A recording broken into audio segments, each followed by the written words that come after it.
আসসালামু আলাইকুম প্রিয় খামারি ভাই ও বন্ধুরা, আপনারা যে যেখান থেকে আমার এই ভিডিওটি দেখতে পারতেছেন, আমি সবাইকে জানাই একরাশ শুভেচ্ছা এবং অভিনন্দন। এই যে আমার সামনে যে ঘাসটা দেখতে পারতেছেন, এই ঘাসটার নাম হচ্ছে ইন্দোনেশিয়ান স্মার্ট নেপিয়ার ঘাস। গরু, ছাগল, ভেড়া, মহিষ সকল গবাদি পশুর একটি প্রিয় ঘাস।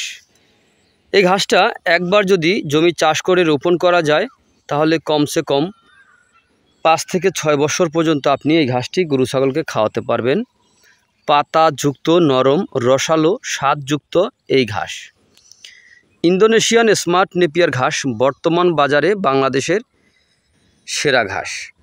এই ঘাসে পাতা হয়ে থাকে প্রচুর পরিমাণে। পাতা যে দেখেন, পাতা আর পাতা, শুধু পাতাই দেখা যাচ্ছে, অন্য কিছু কিন্তু দেখা যাচ্ছে না। দেখেন, শুধু পাতা আর পাতা।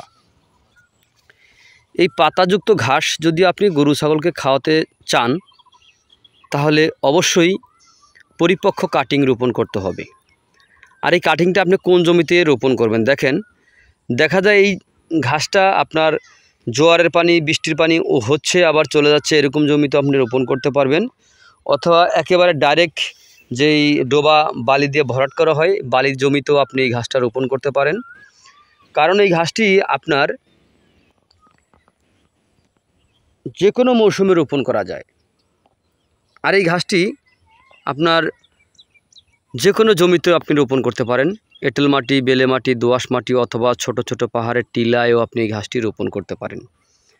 তো প্রিয় বন্ধুরা, যদি আপনারা গরু অথবা ছাগলের খামার গড়তে চান, তো আমি বলবো আপনারা অবশ্যই আগে ঘাস চাষ করবেন, পরে গরু ছাগলের খামার করবেন। ঘাসের নিশ্চিত যদি না করতে পারেন, তাহলে কিন্তু আপনারা লসে পড়ে যাবেন। ঘাস হচ্ছে গবাদি পশুর একটি প্রধান খাদ্য।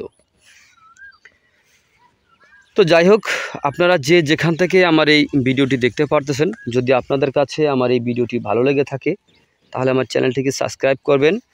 সাবস্ক্রাইব করে বেল আইকনটি বাজিয়ে রাখবেন, যেন পরবর্তী ভিডিওগুলা দেওয়ার সঙ্গে সঙ্গে আপনারা দেখতে পারেন।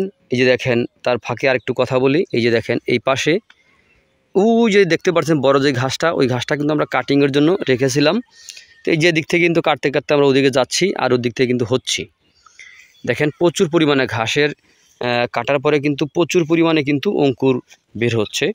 তো প্রিয় বন্ধুরা, তো আজ এখানে এ পর্যন্তই। আপনারা সকলে ভালো থাকবেন, সুস্থ থাকবেন। আল্লাহ হাফেজ।